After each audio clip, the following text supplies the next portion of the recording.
நீங்க உங்க படுக்கையில ஆழ்ந்து தூங்கிட்டு இருக்கீங்க. திடீர்னு முழிக்கிறீங்க. ஆனா உங்களால உங்க உடம்புல ஒரு சின்ன தசைய கூட அசைக்க முடியல. ஒரு விரல கூட தூக்க முடியல. நெஞ்சின் மேல ஏதோ ஒரு பெரிய பாறை உட்கார்ந்திருக்கிற மாதிரி ஒரு பாரம். ம் ஆமா, இது பல பேருக்கு நடக்கும். கண்கள் மூடியிருந்தாலும் உங்கள சுத்தி இருக்கிற அறை மட்டும் மிக தெளிவா தெரியுது. இருட்டுல கூட ஒவ்வொரு பொருளும் துல்லியமா தெரியுது. திடீர்னு உங்க காதுகளுக்குள்ள வந்து ஒரு ஜெட் விமானம் புறப்படுற மாதிரி காத கிளிக்கும் இரைச்சல் கேட்க தொடங்குது. உடம்பு முழுக்க பழத்த மின்சாரம் பாய்வது போன்ற ஒரு அதிர்வு. இது பலர் ஒரு பயங்கரமான கனவு, இல்லனா ஏதோ ஆபத்து அப்படின்னு நினைச்சு பயப்படுவாங்க. ஆமா, ஆனா அது அப்படி இல்ல. உங்களுக்கு தெரியாமலேயே நீங்க ஒரு பிரம்மாண்டமான வாசலின் முன் நிக்கிறீங்க. நீங்க உங்க பௌதிக உடலை விட்டு வெளியேறி பிரபஞ்சத்தை ஆராயும் ஆஸ்ட்ரல் பயணத்திற்கு, அதாவது ஆஸ்ட்ரல் ப்ரொஜெக்ஷனுக்கு தயாராகிவிட்டீர்கள் என்பதற்கான மிக முக்கியமான அறிகுறி தான் இது. கரெக்ட். இந்த புள்ளி தான் ரொம்ப முக்கியம். இங்கேதான் பலரும் மிகப்பெரிய தவற செய்றாங்க. இந்த தருணத்தை ஒரு பயங்கரமான அனுபவமாகவோ இல்ல தூக்கவாதம், அதாவது ஸ்லீப் பாராலிசிஸ் என்றோ நினைச்சு பயந்து அந்த வாய்ப்பை நழுவ விடுறாங்க. அது ஒரு பெரிய மிஸ்டேக் இல்லைங்களா? கண்டிப்பா. ஆனா உண்மையில இது நாம் வாழும் இந்த முப்பரிமாண உலகத்தை தாண்டி உணர்வுகளாலும் ஆற்றல்களாலும் கட்டமைக்கப்பட்ட ஒரு மாபெரும் பிரபஞ்சத்திற்குள் நுழைவதற்கான ஒரு கதவு. ஓஹோ, அந்த பயணத்தை எப்படி சாத்தியமாக்குவது என்பதுதான் இன்று நமது இந்த டீப் டைவ் அலசலோட முக்கிய நோக்கம். நமக்கு கிடைச்சிருக்கிற ஆதார குறிப்புகளை வச்சு பார்க்கும்போது இது ஏதோ கண்களை மூடினால் தானாக நடந்துவிடும் ஒரு மாயாஜாலம் கிடையாதுன்னு தெளிவா புரியுது.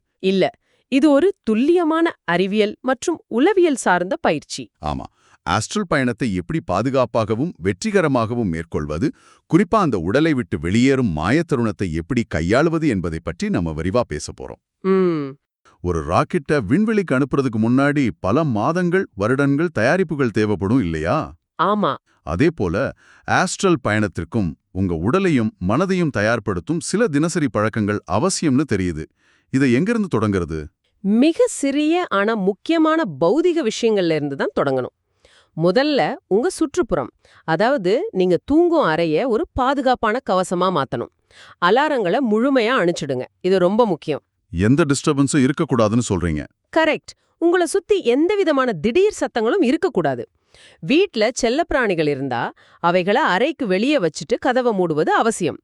நீங்க உங்க உடலை விட்டு பாதி வெளியேறும் அந்த மென்மையான தருணத்துல உங்க நாய் அல்லது பூனை உங்க மேல குதிச்சா என்ன ஆகும்னு கற்பனை செய்து பாருங்க. நான் யோசிச்சு பார்க்கறேன். பல நாட்கள் கஷ்டப்பட்டு ஒரு பெரிய மலையோட உச்சியை அடைய போவோம். அந்த செகண்ட்ல யாரோ ஒரு கயிற்ற போட்டு நம்ம அப்படியே சடாரண்டு கீழே இழுத்தா எப்படி இருக்கும்? அதே போல ஒரு எரிச்சலும் வலியும் தான் ஏற்படும் இல்லையா? அதைவிட மோசமா இருக்கும்.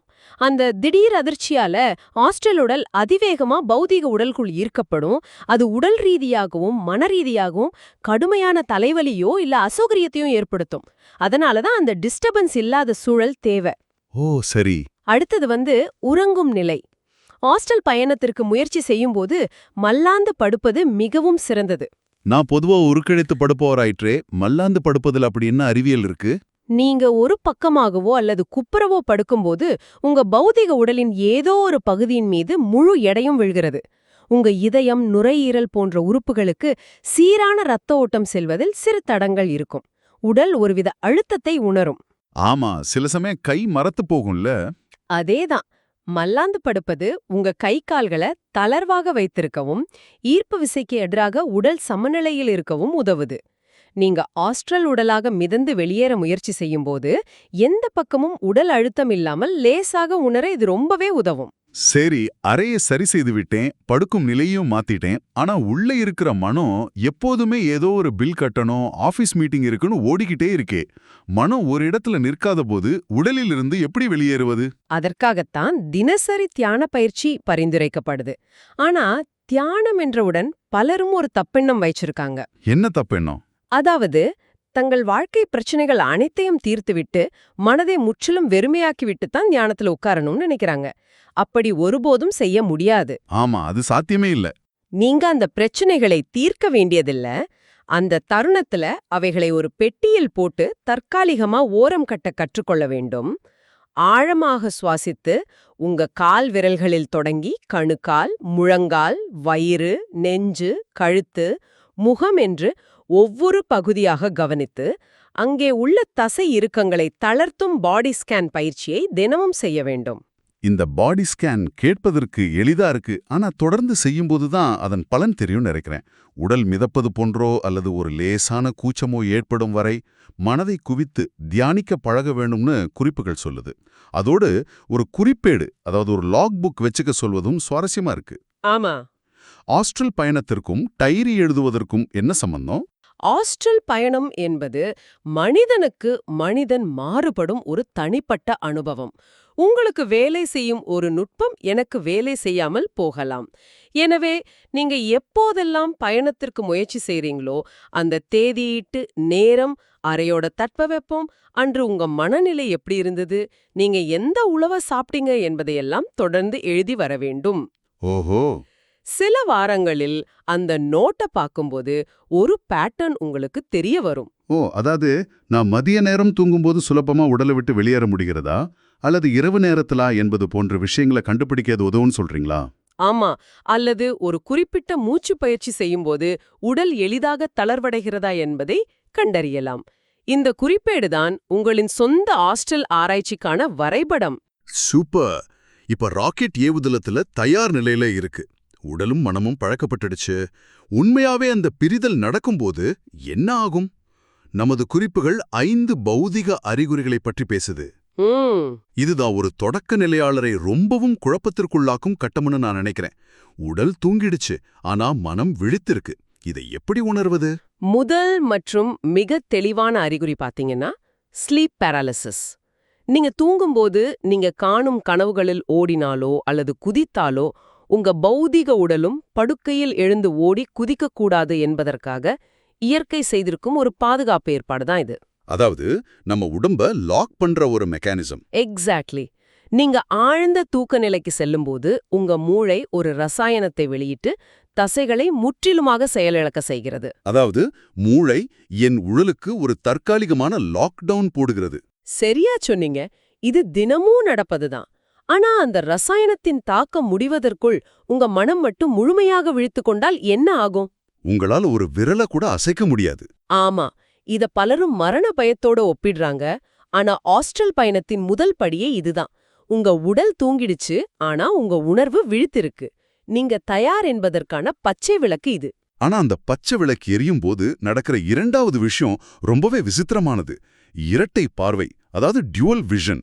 இத நான் சற்று ஆழமா புரிஞ்சுக்க விரும்புறேன். சரி, கேளுங்க. என் கண்கள் மூடியிருக்கு, அதன் மேல ஒரு தூக்க மாஸ்க கூட நான் போட்டிருக்கலாம். ஆனாலும் அறையில் உள்ள அனைத்தையும் அந்த இருட்டிலும் என்னால் தெளிவாக காண முடிகிறது என்றால் நான் எதை கொண்டு பார்க்கிறேன்? பௌதிக கண்களால் தானே பார்க்க முடியும். இங்குதான் நீங்க முப்பரிமாண உலகத்தின் விதிகளை தாண்டி சிந்திக்க வேண்டும். நீங்க பாப்பது உங்க பௌதிக கண்களால் அல்ல, உங்க ஆஸ்ட்ரல் உடலின் ஆற்றல் பார்வை மூலம். ஆற்றல் பார்வையா? கண்கள் மூடியிருந்தாலும் அறையில் உள்ள பொருட்களின் ஆற்றல் அலைகளை உங்க ஆஸ்ட்ரல் உணர்வு உள்வாங்கி அத ஒரு காட்சியாக உங்க மனதிற்குள் மொழிபெயர்க்குது. நீங்க ஒரே நேரத்தில் உங்க பௌதிக கண்களின் இருட்டையும் ஆஸ்ட்ரல் கண்களின் வெளிச்சத்தையும் உணர்வீங்க. அதனாலதான் இதற்கு இரட்டை பார்வை என்று பெயர். வாவ், இதுவே தலை சுற்ற வைக்குது. இத தொடர்ந்து வரும் 3வது அறிகுறிதான் பலரை அலறி அடிச்சுக்கொண்டு எழ வைக்குது. மாய தோற்றங்கள் மற்றும் ஒலிகள். இது ரொம்ப காமன். இருட்டில் ஏதோ உருவங்கள் நிற்பது போலவும் கதவுகள் சாத்தப்படும் சத்தமும் யாரோ தங்களுக்குள் பேசிக்கொள்வதும் கேட்கும் என்று குறிப்புகள் கூறுது. இது மூளை செய்யும் தந்திரமா அல்லது உண்மையிலேயே அங்கே ஏதோ இருக்கா? இது ஒரு மிக நுட்பமான கட்டம். நீங்க விழித்திருக்கும் சாதாரண நிலையில் ஒரு குறிப்பிட்ட அதிர்வலையில் இயங்குறீங்க. ஆஸ்ட்ரல் பயணத்திற்கு செல்லும்போது உங்க அதிர்வலைகள் மிக வேகமாக உயருது. அப்படி உயரும்போது உங்களுக்குள் இருக்கும் ஆழ்மன பயங்கள் சில நேரங்களில் இப்படி இருந்த உருவங்களாக வெளிப்படலாம். ஓ, நம்மளோட பயமே உருவமா மாறுதா? ஆமா, அது ஒரு வகை. இன்னொரு வகை என்னவென்றால் அந்த ஆஸ்ட்ரல் தளத்தில் எப்போதுமே உலவிக் கொண்டிருக்கும் சில ஆற்றல்களையோ அல்லது ஆஸ்ட்ரல் உயிரினங்களையோ நீங்க முதல் முறையா பாக்குறீங்க. நீங்க ரேடியோவில் புது சேனலை டியூன் செய்யும்போது இடையில பல சத்தங்கள் கேட்பது போல இது ஒரு இடைப்பட்ட நிலை. ஓஹோ, அதுக்குள் 4வது அறிகுறியும் சேர்ந்துக்குது. உடல் முழுவதும் ஒரு தீவிரமான கூச்சம் அல்லது அதிர்வு. அதோட 5வதா ஒரு பெரிய இரைச்சல். என் காதுக்குள்ளேயே ஒரு பெரிய ஜெட் விமானம் என்ஜினை ஸ்டார்ட் செய்வது போல ஒரு சத்தம். இது எதனால ஏற்படுது? அந்த அதிர்வும் சத்தமும் வேறு எதுவும் அல்ல. உங்க ஆஸ்ட்ரல் உடலும் பௌதீக உடலும் பலமாக பிணைக்கப்பட்டிருக்கும் ஆற்றல் கயிறுகள் மெதுவாக அறுபடும் சத்தம்தான் அது. உங்க ஆஸ்ட்ரல் உடல் தனித்து இயங்க தேவையான உயர் அதிர்வலைகளை எட்டும்போது அது ஒரு மோட்டார் போல அதிர்வடையுது. எனக்கு இது எப்படி இருக்குன்னா, ஒரு வேர்க்கடலைய கற்பனை செய்து பாருங்க. வேர்க்கடலையின் வெளி ஓடு படுக்கையில் அசையாமல் அமைதியா இருக்கு. அதுதான் நமது பௌதீக உடல். ஆனா உள்ள இருக்கிற உண்மையான கடலை, அதாவது ஆஸ்ட்ரல் உடல், அந்த ஓட்டிற்குள் சுதந்திரமாக உடைந்து வெளியே வர துடித்து அதிர்ந்து கொண்டிருக்கிறது. இந்த ஒப்பீடு சரியா இருக்கா? இது மிகவும் துல்லியமான ஒரு கோணம். ஓடும் கடலையும் தனித்தனியாக பிரிந்துவிட்டன என்பதை அந்த அதிர்வுகள் உங்களுக்கு உணர்த்துது. ஆனா அந்த ஓட்டை விட்டு வெளியே வருவதற்கு முன்பு ஒரு பெரிய உளவியல் சவாலை நீங்க தாண்டி இருக்க வேண்டும். அதுதான் உங்க உணர்ச்சிகளை கட்டுப்படுத்துவது. ஆமா, அது ரொம்ப முக்கியம். ஏன்னா என் நெஞ்சின் மேல் ஒரு இருண்ட உருவம் உட்கார்ந்திருப்பதையோ அல்லது என் காதில் ஜெட் விமான சத்தம் கேட்டாலும் எனக்கு எப்படி பயம் வராம இருக்கும்? பயம் வரக்கூடாதுன்னு குறிப்புகள் சொல்லுது. நான் அதை எப்படி சாத்தியப்படுத்துவது? அதுதான் இங்க ட்ரிக்கு. ஒரு பயங்கரமான அமானுஷ்ய உருவத்தை பார்க்கும்போது அமைதியா இருப்பது மனித இயல்புக்கே முரணானதல்லவா? என் மூளையில் உள்ள அமிக்டலா உடனே ஓடு, தப்பித்து விடு என்றுதானே அலறும். இது மிகவும் நியாயமான கேள்வி. இந்த இயற்கையான உயிர் வாழும் உள்ளுணர்வை நாம் எப்படி ஏமாற்றுவது என்பதுதான் தந்திரம். நீங்க பயப்படும் போதோ அல்லது நான் ஆஸ்ட்ரல் பயணம் செய்ய போறேன்னு அதீதமாக உற்சாகப்படும் போதோ உங்க உடலில் என்ன நடக்கிறது என்று பாருங்க. என்ன நடக்கும்? உங்க மூளை உடனடியாக அட்ரினலினை சுரக்க செய்யுது. அட்ரினலின் என்பது பௌதிக உடலுக்கான விழிப்புணர்வு ரசாயனம். அது சுரந்தவுடன் உங்க உடல் ஏதோ ஆபத்து வந்துவிட்டது, உடனே எல்லாவற்றையும் இயல்பு நிலைக்கு கொண்டு வா என்று கட்டளையிடும். Oh my God, அப்போ பயணம் நின்றுடுமா? ஆமா, அந்த வினாடியே வெளியே செல்ல தயாராக இருந்த உங்க ஆஸ்ட்ரல் உடலை ஒரு பெரிய காந்தம் போல பௌதிக உடல் தனக்குள் ஸ்னாப் செய்து இழுத்துக்கொள்ளும். பயணம் அந்த இடத்திலேயே முடிந்துவிடும். ஓ, அப்படியானால் பயமும் கூடவே கூடாது, சந்தோஷமும் கூடவே கூடாது. ஆனா எப்படி அதை தடுப்பது? கடலுக்குள் சுறா கூண்டுக்குள், அதாவது ஷார்க் கேஜ்குள் பாதுகாப்பாக இருப்பதை நினைத்து பாருங்க. நீருக்கடியில் சுறா உங்களை நோக்கி ஆக்ரோஷமாக வரும் என்று உங்களுக்கு முன்கூட்டியே தெரியும். அது உங்களை தாக்க முயலும் என்பதும் தெரியும். ஆனா உங்களை சுற்றி பாதுகாப்பான கூண்டு இருப்பதும் உங்களுக்கு தெரியும். கரெக்ட். அப்போ நான் பயப்பட மாட்டேன். அதனால நீங்க அலறி துடிக்க மாட்டீங்க, அமைதியா அதை வேடிக்கை பாப்பீங்க. அதே போலத்தானே இதுவும். ஸ்லீப் பாராலிசிஸ் வரும், இரைச்சல் கேட்கும், அமானுஷ்ய உருவங்கள் வரும் என்று உங்களுக்கு தெரியும். நீங்க ஒரு பார்வையாளராக இருக்க பழக வேண்டும். ஓ, அதாவது ஒரு பாசிவ் அப்சர்வர் மாதிரி. ஆமா. ஓ, இது சாதாரண விஷயம்தான். நான் இப்போது ஆஸ்ட்ரல் பயணத்தின் அறிகுறியை காண்கிறேன் என்று மிகவும் சலிப்பான ஒரு மனநிலைக்கு உங்களை கொண்டு வர வேண்டும். தியானத்தின் போது நாம் செய்யும் அந்த ஆழமான சுவாசத்தை இங்கே பயன்படுத்த வேண்டும் இல்லையா? மூச்சை சீராக விட்டுக்கொண்டே இது ஒரு செயல்முறை என்று மனதிற்குள் சொல்லிக்கொள்ள வேண்டும். எக்ஸாக்ட்லி. சரி, நான் அமைதியாக இருக்க பழகிட்டேன், எந்த பயமும் இல்ல. ஆனா முதல் முறையா உடலை விட்டு வெளியேறும்போது எதை இலக்காக கொள்வது? உடனே பிரபஞ்சத்தின் விளிம்பிற்கு சென்று விட முடியுமா? அதுதான் பலரும் செய்யும் இன்னொரு தவறு. தொடக்க நிலையில் நீங்க மிக சிறிய இலக்குகளை மட்டுமே அமைத்துக் கொள்ள வேண்டும். முதல் நாளிலேயே செவ்வாய் கிரகத்திற்கு செல்ல நினைக்கக்கூடாது. அப்போ என்ன செய்யலாம்? முதல்ல ஆஸ்ட்ரல் உடலின் ஒரு கையையோ அல்லது காலையோ மட்டும் பௌதீக உடலிலிருந்து வெளியே தூக்கி பார்க்க முயற்சி செய்யலாம். அல்லது படுக்கையிலிருந்து லேசாக மிதந்து அறையின் சீலிங் வரை மட்டும் சென்று உங்க பௌதீக உடல் படுக்கையில் தூங்குவதை பார்ப்பதை இலக்காக வைக்கலாம். இந்த சிறிய வெற்றிகள் உங்க தன்னம்பிக்கையை மிகப்பெரிய அளவுல வளர்க்கும். இது ஒரு நல்ல அணுகுமுறை. சரி, நான் இப்போ அதிர்ந்து கொண்டிருக்கிறேன், பயம் இல்லை. ஆனா ஆஸ்ட்ரல் உடல் தானாகவே வெளியே மிதந்து விடும் என்று நான் காத்திருக்க கூடாது, நான் தான் செயலில் இறங்க வேண்டும் என்று ஆதார குறிப்புகள் அழுத்தமா சொல்லுது. ஆமா, நீங்க தான் அதை செய்யணும். அந்த பௌதிக உடலின் காந்த விசையை தாண்டி எப்படி வெளியேறுவது? 4 வழிகள் சொல்லப்பட்டிருக்கு, அதை பற்றி பேசுவோமா? நிச்சயமா. முதல் வழி நீட்டி வெளியேறுதல், அதாவது ஸ்ட்ரெச்சிங் அவுட். இது மிக அடிப்படையான முறை. உங்க பௌதீக உடல் அசையாமல் இருக்கும்போது உங்க ஆஸ்ட்ரல் கைகளை மெதுவாக முன்னால் நீட்டி உங்களை நீங்களே மேலே இழுத்துக்கொள்ள கற்பனை செய்வது. இது ஈஸியா இருக்கே. இது பார்ப்பதற்கு எளிதாக தோன்றினாலும் பௌதிக உடலின் ஆற்றல் உங்களை திரும்ப உள்ளே இழுக்க கடுமையாக போராடும். ஒரு மிகவும் தடிமனான திரவத்திற்குள் அல்லது தேனுக்குள் இருந்து கையை மேலே இழுப்பது போல ஒரு வலுவான எதிர்ப்பை நீங்க உணரலாம். இது ஒரு காயத்தின் மீது ஒட்டப்பட்ட பேண்டைடை மெதுவாகவும் வலியோடும் உரிப்பதைப் போல இருக்கு என்று சொல்லலாமா?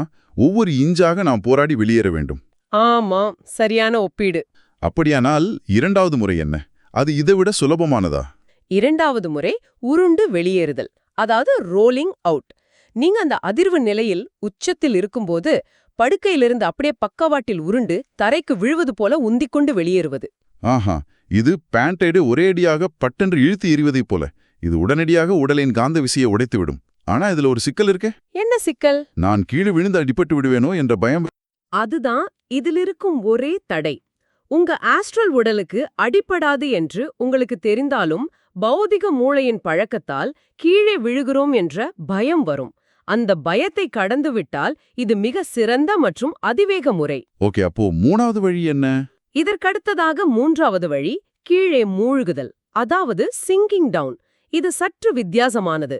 மேலே மிதப்பதற்கு பதிலாக படுக்கைக்கு கீழேயோ அல்லது தரைக்கு உள்ளேயோ மூழ்கி பின்வாசல் வழியாக வெளியேறுவது போல தப்பித்தல். என்னது, தரைக்கடியில் செல்வதா? இதை ஏன் செய்ய வேண்டும்? மேலே செல்வதுதானே இயல்பு. சில நேரங்களில் உங்க அறையில் நீங்க காணும் அந்த நிழல் உருவங்கள் அல்லது மோசமான ஆஸ்ட்ரல் சக்திகள் நீங்க மேலே வருவீங்க என்று எதிர்பார்த்து காத்து கொண்டிருக்கலாம். நீங்க திடீரென உங்க அடர்த்திய மாற்றி படுக்கைக்கு கீழே மூழ்கி தரை வழியாக வேறொரு அறைக்கு சென்று விட்டால் அந்த சக்திகளை நீங்க எளிதாக ஏமாற்றி விடலாம். இது ஒரு தந்திரமான தற்காப்பு முறை. ஆஹா, ஆஸ்ட்ரல் உலகிலும் இப்படிப்பட்ட எஸ்கேப் பிளான் எல்லாம் இருக்கா? சூப்பர். நான்காவது முறை என்னை கவர்ந்தது டெலிபோர்டேஷன்.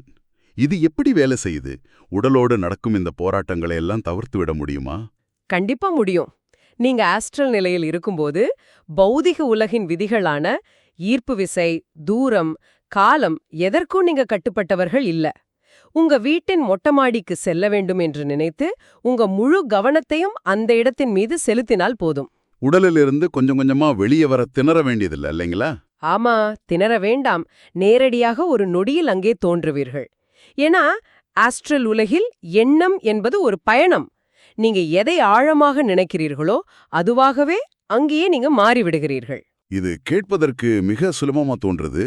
ஆனா நிஜத்துல என்னால் எந்த முறையை பயன்படுத்தியும் வெளியேற முடியவில்லை என்றால் என்ன செய்வது? நான் ஸ்லீப் பேராலிசிஸ் நிலையில் சிக்கிக் கொண்டிருக்கிறேன். எனக்கு உதவ ஆஸ்ட்ரல் உலகில் யாராவது இருக்காங்களா? இருக்காங்க. என் ஆத்ம வழிகாட்டிகளை, அதாவது ஸ்பிரிட் கைட்ஸை நான் எப்படி அழைப்பது? உங்களுக்கு உதவ எப்போதும் வழிகாட்டிகள் காத்துட்டு இருக்காங்க. ஆனா அவர்கள் உங்களுக்கு உதவ வேண்டுமானால் நீங்க ஒரு குறிப்பிட்ட உயர் அதிர்வலைக்கு வந்தாக வேண்டும். நீங்க பயந்து போய் அழுது கொண்டிருந்தால் அவர்களால் அந்த தளத்திற்கு வர முடியாது. அப்போ முதல்ல ரிலாக்ஸ் ஆகணும். ஆமா, முதல்ல தியானம் செய்து மனதை அமைதியாக்குங்க. பின்னர் விண்வெளியில் ஒரு ஒளிக்கற்றையிலோ அல்லது ஒரு படிக்கட்டிலோ ஏறி செல்வது போல கற்பனை செய்து மனதிற்குள் அவர்களை பெயர் சொல்லியோ அல்லது எனக்கு உதவுங்கள் என்றோ அழைக்க வேண்டும். ஸ்லீப் பேராலிசிஸ் நிலையில சிக்கியிருந்தா என்ன செய்யறது? முழுமையாக உங்க உணர்வுகளை அவர்களிடம் ஒப்படைக்க வேண்டும். நீங்க எந்த எதிர்ப்பும் காட்டாமல் உங்களை ஒப்படைத்தால் அவர்கள் உங்க கையை பிடித்து மிக மென்மையாக ஆஸ்ட்ரல் உடலை வெளியே இழுத்து வருவார்கள். இங்க எனக்கு ஒரு சந்தேகம் வருது. ஆஸ்ட்ரல் உலகம் என்பது நம்மை போன்ற பல உயிரினங்கள் நடமாடும் ஒரு பிரபஞ்சம். எனக்கு உதவி செய்ய வருவது உண்மையான வழிகாட்டிதானா அல்லது வேறு ஏதாவது தீய சக்தியா என்பதை ஒரு தொடக்க நிலையாளர் எப்படி கண்டுபிடிப்பார்? அவர்கள் தேவதைகளைப் போலவோ அல்லது எனக்கு தெரிந்தவர்களைப் போலவோ வேடமிட்டு வந்து என்னை ஏமாற்றினால் என்ன செய்வது? பௌதீக உலகில் வேண்டுமானால் ஒருவர் நல்லவர் போல வேடம் போடலாம். ஆனா ஆஸ்ட்ரல் உலகில் அது சாத்தியமே இல்லை. ஏன்னா அங்கு நீங்க அவர்களுடைய உருவத்தை பார்ப்பதில்லை. அவர்களின் உண்மையான ஆற்றலை நேரடியாக உணர்கிறீர்கள். ஓ, அந்த எனர்ஜியை வச்சு கண்டுபிடிச்சிடலாமா?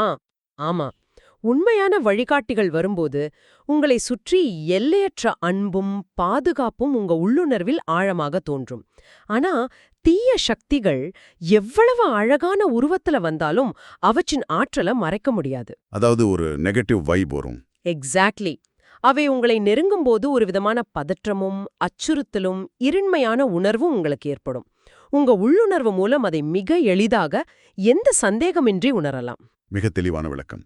சரி, இப்போ நாம் எந்த தடையுமின்றி வெற்றிகரமாக உடலை விட்டு வெளியேறி ஆஸ்ட்ரல் உலகில் மிதக்கிறோம் என்று வைத்துக்கொள்வோம். அந்த உலகில் நாம் ஒரு பிரகாசமான விளக்கைப் போல ஒளிர்வார்களாம். இது பலவிதமான உயிரினங்களை ஈர்க்கும் என்று குறிப்புகள் எச்சரிக்குது. ஆமா, அது ரொம்ப நிஜம். இந்த ஆஸ்ட்ரல் உலகில் தற்காப்பு, அதாவது ஆஸ்ட்ரல் ஸ்ட்ரீட் ஸ்மார்ட்ஸ் எவ்வளவு முக்கியம்? அது மிகவும் முக்கியம். இருட்டில் ஒரு சக்தி வாய்ந்த டார்ச் லைட் அடித்தால் எப்படி எல்லா பூச்சிகளும் அதை நோக்கி மொய்க்குமோ அப்படி ஆஸ்ட்ரல் உலகத்தில் நீங்க நுழையும் போது உங்களை நோக்கி குறைந்த அதிர்வலை உயிரினங்கள் வரும். Low vibrational beings. ஆமா, இவை பெரும்பாலும் பயம், கோபம், துக்கம் போன்ற எதிர்மறை ஆற்றல்களை உணவாக கொண்டு வாழ்பவை. நீங்க எவ்வளவு பயப்படுகிறீர்களோ அவ்வளவு சக்தி அவற்றுக்கு கிடைக்கும். இது எனக்கு எப்படி தோன்றுதுன்னா, இது ரேடியோவில் சேனலை மாற்றுவது போல இருக்கு. நான் பயம் என்ற எஃப்எம் சேனலில், அதாவது 98.4 ஃபியர் எஃப்எம்மில் இருந்தால் அவர்கள் என்னை பார்த்து விடுவார்கள், என்னை தாக்குவார்கள். ஆனா நான் உடனடியாக என் மனநிலையை மாற்றி அன்பு என்ற சேனலுக்கு 104.1 லவ் எஃப்எம்முக்கு மாறிவிட்டால் அவர்கள் ரேடாரில் நான் கண்ணுக்கே தெரிய மாட்டேன் இல்லையா? சூப்பரான அனாலஜி. ஆமா, அது மட்டுமல்ல, அந்த உயிரினங்களால் அந்த உயர் அதிர்வலைகளை தாங்க முடியாது. நீங்க அன்பும் நன்றியும் தைரியமும் நிறைந்த அதிர்வலையில் இருக்கும்போது அது அவர்களுக்கு நெருப்பை போன்றது. அப்ப அவங்களால என்ன ஒன்னும் பண்ண முடியாது? அவர்களால் உங்களை நெருங்கவோ தொடவோ முடியாது. உங்க அதிர்வலை தான் உங்களின் முதல் மற்றும் மிக சிறந்த கவசம். இதோட சேர்த்து வீட்டை விட்டு வெளியேறும் முன் பாதுகாப்பு கவசம் ஒன்றை உருவாக்கிக் கொள்ள வேண்டும் என்றும் படித்தேன். அது எப்படி பண்றது? பயணத்தை தொடங்கும் போதே உங்க பௌதீக உடலையும் ஆஸ்ட்ரல் உடலையும் சுற்றி ஒரு பிரகாசமான வெள்ளை நிற ஒளி கவசம் அல்லது ஒரு கடினமான முட்டை ஓடு இருப்பதைப் போல கற்பனை செய்ய வேண்டும். இந்த ஒளிக்கவசத்தை தாண்டி எந்த எதிர்மறை சக்தியும் உள்ளே வர முடியாது என்ற உறுதியான கட்டளையை உங்க மனதிற்குள் பிறப்பிக்க வேண்டும். ஓ, ஆஸ்ட்ரல் தலத்துல நம்ம எண்ணம் தான் எல்லாமே. ஆமா, உங்க இன்டென்ஷன் என்பது ஒரு உறுதியான சுவர் போல செயல்படும். ஒருவேளை அதையும் தாண்டி ஏதாவது மோதல் வந்தா ஆஸ்ட்ரல் ஆயுதங்களையும் பயன்படுத்தலாம் என்று நமது குறிப்புகள் சொல்லுது. இது பார்ப்பதற்கு ஸ்டார் வார்ஸ் படத்தில் வரும் ஜெடாய் போல இருக்கே. என் எண்ணத்தின் மூலம் ஒரு ஒளிவாளை உருவாக்க முடியுமா? நிச்சயமாக முடியும். அங்கே பௌதீக பொருள்கள் கிடையாது, ஆற்றல் மட்டும்தான். நீங்க ஒரு சக்தி வாய்ந்த ஒளிவாலையோ அல்லது ஒரு நெருப்பு பந்தையோ உருவாக்குவதாக கற்பனை செய்தால் உங்க வில் பவர் அதையே ஒரு உண்மையான ஆற்றல் ஆயுதமாக மாற்றிவிடும். வாவ், அது வச்சு ஃபைட் பண்ணலாமா? ஆமா, அதை வைத்து உங்களை தாக்கும் சக்திகளை நீங்க விரட்டலாம். அல்லது நீங்களே போராட வேண்டாம் என்று நினைத்தால் ஆர்காங்கல் மைக்கேல் போன்ற காவல் தேவதைகளை உதவிக்கு அழைக்கலாம். அவர்கள் நொடியில் தோன்றி உங்களை பாதுகாப்பார்கள். ஆனா இவ்வளவு ஆபத்துகள் இருக்கும்போது ஆஸ்ட்ரல் பயணத்தை முற்றிலும் தவிர்க்க வேண்டிய சில தருணங்கள் இருக்கும் தானே? எந்த மாதிரியான மனநிலையில நாம இந்த பயணத்தை மேற்கொள்ளக்கூடாது?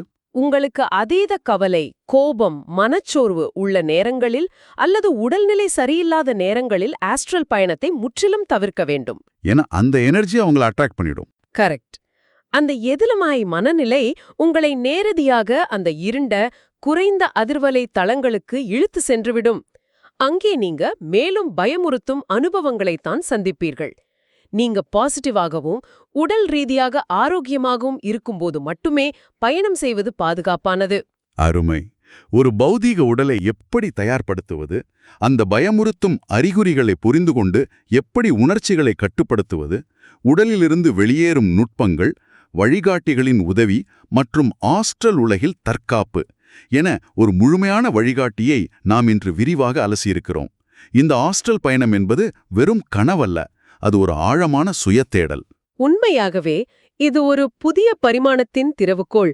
ஒரு முறை உங்க பௌதிக உடலை தாண்டி உங்க உணர்வு சுதந்திரமாக பறப்பத நீங்க அனுபவித்து விட்டால் மரணம் மற்றும் வாழ்க்கை பற்றிய உங்க ஒட்டுமொத்த பார்வையும் அடியோடு மாறிவிடும். அது ஒரு மிகச்சிறந்த கருத்து. இந்த ஆதார குறிப்புகள் அனைத்தையும் அலசி பார்க்கும்போது ஒரு மாபெரும், சற்று மூளையை குழப்பக்கூடிய கேள்வி நமக்குள் எழுகிறது. நாம் தினமும் பார்க்கும், தொடும் இந்த உறுதியான சுவர்களும் பொருட்களும் உண்மையிலே உறுதியானவைதானா? அல்லது அவை முப்பரிமாண உலகிற்காக உருவாக்கப்பட்ட வெறும் ஆற்றல் மாயைகளா? ஆஸ்ட்ரல் நிலையில் எந்த சுவரும் உங்களை தடுக்க முடியாது, எந்த பூட்டும் உங்களை கட்டி போட முடியாது, எந்த நேரமும் உங்களை கட்டுப்படுத்தாத என்றால் நாம் இவ்வளவு உறுதியாக நம்பி வாழும் இந்த யதார்த்த உலகின் உண்மையான எல்லைகள்தான் என்ன?